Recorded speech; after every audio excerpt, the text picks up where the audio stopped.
നമസ്കാരം. പുതിയൊരു വീഡിയോയിലേക്ക് എല്ലാവർക്കും ഒരിക്കൽ കൂടി സ്വാഗതം. കർക്കിടകം പൊതുവെ മഴയും രോഗദുരിതങ്ങളുമെല്ലാം ചേർന്ന ഒരു മാസമാണെന്നാണ് വിശ്വാസം. അതുകൊണ്ട് തന്നെ ഈ ഒരു മാസം മുഴുവനും പ്രാർത്ഥനകളും രാമായണ പാരായണവുമായി കഴിയുന്നവരാണ് എല്ലാവരും.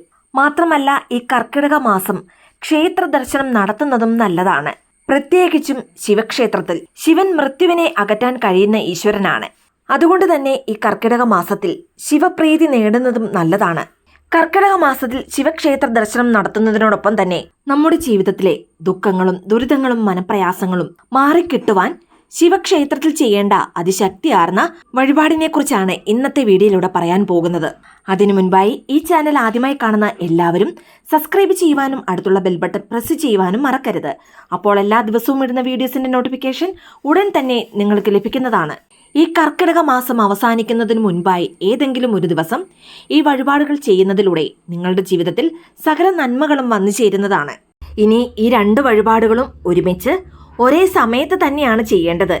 എങ്കിൽ മാത്രമേ അപൂർണമായ ഫലവും ലഭിക്കുകയുള്ളൂ. കർക്കിടകത്തെ നേരിടാനും ഈ മാസത്തിലെ ദോഷഫലങ്ങൾ അകറ്റുവാനും ഈ വഴിപാട് എത്ര തവണ വേണമെങ്കിലും ആരുടെ പേരിൽ വേണമെങ്കിലും നടത്താവുന്നതാണ്. മാത്രമല്ല, ഈ വഴിപാടുകൾ ചെയ്യുന്നതിലൂടെ അടുത്ത ഒരു വർഷം വരെ അതിന്റെ സൽഫലങ്ങൾ നീണ്ടു നിൽക്കുകയും അതിന്റെ ഗുണഫലങ്ങൾ നമുക്ക് ലഭിക്കുന്നതുമാണ്. ഇനി ഈ വഴിപാട് രാവിലെ ക്ഷേത്ര ദർശനം നടത്തി ചെയ്യുന്നതാണ് ഏറ്റവും നല്ലത്. രോഗദുരിതങ്ങൾ അനുഭവിക്കുന്നവർ ഇത് പ്രത്യേകമായും ചെയ്യേണ്ടതാണ്. ഇത്തരം ദുരിതങ്ങളിൽ നിന്നും രക്ഷ നേടുവാൻ ഈ വഴിപാടിലൂടെ നമുക്ക് സാധിക്കുന്നതാണ്. മാത്രമല്ല, ഒരു വ്യക്തിക്ക് വേണ്ടിയോ അല്ലെങ്കിൽ ഒരു കുടുംബത്തിലെ എല്ലാവർക്കും വേണ്ടിയും ഈ വഴിപാടുകൾ നടത്താവുന്നതാണ്. ഇനി ഈ രണ്ട് വഴിപാടുകളും ഒരുപോലെ നമ്മൾ ചെയ്യുന്നതുകൊണ്ട് അതിനുണ്ടാകുന്ന ഗുണഫലങ്ങൾ പലതാണ്. പ്രത്യേകിച്ചും സർവ്വ ഐശ്വര്യമാണ് ഈ വഴിപാടുകൾ ചെയ്യുന്നതിലൂടെ നമുക്ക് വന്നു ചേരുന്നത്. ഇനി അതിശക്തിയാർന്ന ആ രണ്ട് വഴിപാടുകൾ ഏതെല്ലാമാണെന്ന് നോക്കാം. ഒന്ന് ബില്വപത്ര പുഷ്പാഞ്ജലി, മറ്റൊന്ന് മൃത്യുഞ്ജയ പുഷ്പാഞ്ജലി. നേരത്തെ പറഞ്ഞതുപോലെ തന്നെ ഇവ രണ്ടും ഒരുമിച്ച് ഒരേ സമയത്താണ് ചെയ്യേണ്ടത്. കർക്കിടക മാസം തീരുന്നതിന് മുൻപായി ഏതെങ്കിലും ഒരു ദിവസം ഈ വഴിപാട് ചെയ്യേണ്ടതാണ്. ഈ പുഷ്പാഞ്ജലി ചെയ്യുന്നതിലൂടെ ആയുരാരോഗ്യ സൗഖ്യം നമുക്കുണ്ടാകുന്നതാണ്. അതുകൊണ്ട് തന്നെ രോഗങ്ങൾ മൂലം വിഷമിക്കുന്നവരും ശാരീരിക അസ്വസ്ഥതകൾ ഉള്ളവരും ഈ കർക്കിടക മാസം തീരുന്നതിന് മുൻപായി ഈ പുഷ്പാഞ്ജലികൾ നിർബന്ധമായും ചെയ്യുക. നിങ്ങളുടെ ആരോഗ്യകാര്യത്തിൽ നല്ലൊരു ഉയർച്ച ഉണ്ടാകുന്നതാണ്. അതായത് ആരോഗ്യം വർദ്ധിക്കുന്നതാണ്. ഇനി ഒരുപാട് നാളായി മനസ്സിൽ കൊണ്ടു നടക്കുന്ന ആഗ്രഹങ്ങൾ ഇതുവരെയും സാധിച്ചിട്ടില്ല എങ്കിൽ അങ്ങനെയുള്ളവർക്കും ഈ പുഷ്പാഞ്ജലികൾ നടത്താവുന്നതാണ്. ഭഗവാന്റെ അനുഗ്രഹത്താൽ നിങ്ങളുടെ മനസ്സിൽ ഉദ്ദേശിച്ച കാര്യം അല്ലെങ്കിൽ ആഗ്രഹിച്ച കാര്യം നടക്കുന്നതാണ്. മാത്രമല്ല, ഉദ്ദിഷ്ട കാര്യസിദ്ധിക്കും അത്യുത്തമമായ വഴിപാടുകളാണിത്. ഇതുകൂടാതെ സമ്പൽ സമൃദ്ധി, ഇഷ്ടകാര്യലബ്ധി, ആഗ്രഹ സാഫല്യം എന്നിവയും ഈ രണ്ട് പുഷ്പാഞ്ജലികളും ഒരുമിച്ച് നടത്തുന്നതിലൂടെ നമുക്ക് വന്നു ചേരുന്നതാണ്. ഇനി ശിവഭഗവാനെ നല്ലതുപോലെ പ്രാർത്ഥിച്ച് പൂർണ്ണ ഭക്തിയോടും തൃപ്തിയോടും കൂടി ഈ വഴിപാടുകൾ നടത്തുമ്പോഴാണ് അതിന്റെ ഗുണഫലങ്ങൾ ഇരട്ടിക്കുന്നത്. ഇനി ശിവൻ പ്രധാന പ്രതിഷ്ഠയായിട്ടുള്ള ക്ഷേത്രത്തിൽ വേണം ഈ വഴിപാടുകൾ ചെയ്യുവാൻ. ഈ വഴിപാടുകൾ ചെയ്യുന്നതിലൂടെ അടുത്ത ഒരു വർഷക്കാലം, അതായത് അടുത്ത കർക്കിടകം വരെ ഇതിന്റെ ഫലങ്ങൾ നിലനിൽക്കുന്നതാണ്. മാത്രമല്ല, ഈ വഴിപാടുകൾ ചെയ്യുന്നതിലൂടെ നമ്മുടെ ജീവിതത്തിലും കുടുംബത്തിലും ഒട്ടേറെ മാറ്റങ്ങൾ, ഉയർച്ചകളാണ് വരാൻ പോകുന്നത്. കർക്കിടകത്തിൽ മഴക്കാലമായതുകൊണ്ട് തന്നെ പൊതുവെ പല കുടുംബങ്ങളിലും ദാരിദ്ര്യം പിടികൂടുന്നതാണ്. ഈ വഴിപാടുകൾ നടത്തുന്നതിലൂടെ കുടുംബത്തിലെ ദാരിദ്ര്യങ്ങളും പൂർണ്ണമായും മാറിക്കിട്ടുന്നതാണ്.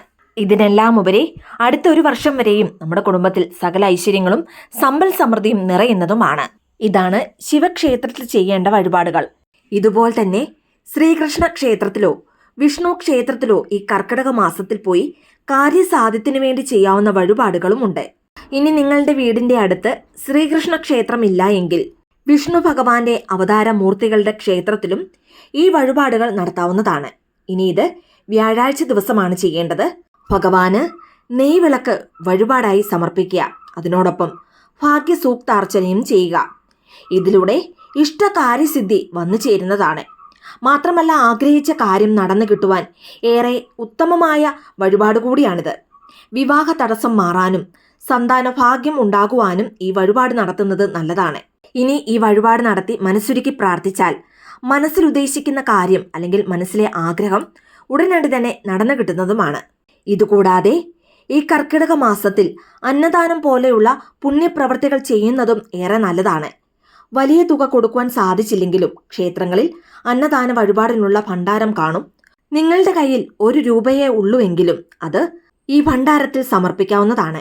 ഇനി അതല്ല, കഴിയുമെങ്കിൽ അന്നദാനമായോ അല്ലെങ്കിൽ വസ്ത്രമായോ പണമായോ ഭക്ഷണ പദാർത്ഥങ്ങളായോ കുട, ചെരുപ്പ്, അങ്ങനെ നിങ്ങളെക്കൊണ്ട് എന്താണോ ദാനമായി നൽകുവാൻ സാധിക്കുന്നത് അവ ദാനമായി നൽകാവുന്നതുമാണ്. ഇനി ഭാഗ്യസൂക്ത പുഷ്പാഞ്ജലി നടത്തുന്നതിലൂടെ നമ്മുടെ ഭാഗ്യങ്ങൾ വർദ്ധിക്കുന്നതാണ്. മാത്രമല്ല, മുടങ്ങിക്കിടക്കുന്ന പല കാര്യങ്ങളും തടസ്സങ്ങൾ മാറി മുന്നോട്ടു പോകുന്നതാണ്. ഇനി ഈ വഴിപാടുകൾ നടത്താൻ ഒരുപാട് പണം മുടക്കേണ്ട ആവശ്യമില്ല. ഏത് സാധാരണക്കാർക്ക് പോലും ചെയ്യാൻ സാധിക്കുന്ന അത്ഭുത ഫലം നൽകുന്ന വഴിപാടുകളാണിത്.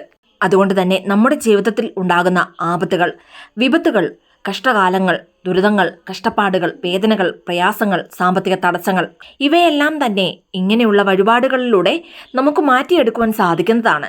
ഇനി നമ്മുടെ കഷ്ടപ്പാടുകളും ദുരിതങ്ങളും മാറുന്നതിനോടൊപ്പം തന്നെ ഈശ്വര കടാക്ഷവും ഇതിലൂടെ വന്നു ചേരുന്നതാണ്. അതുകൊണ്ട് ഈ കർക്കിടക മാസം അവസാനിക്കുന്നതിന് മുൻപായി ശിവക്ഷേത്രത്തിലോ വിഷ്ണു ക്ഷേത്രത്തിലോ ദർശനം നടത്തി ആ തിരുനടയിൽ മുൻപാകെ നിന്ന് മനസ്സുരുക്കി പ്രാർത്ഥിച്ച് സർവ്വ ദുഃഖ ദുരിതങ്ങളും ആ ഭഗവാന്റെ തൃപ്പാദത്തിൽ സമർപ്പിച്ച് ഈ വഴിപാടുകൾ ചെയ്തു നോക്കൂ.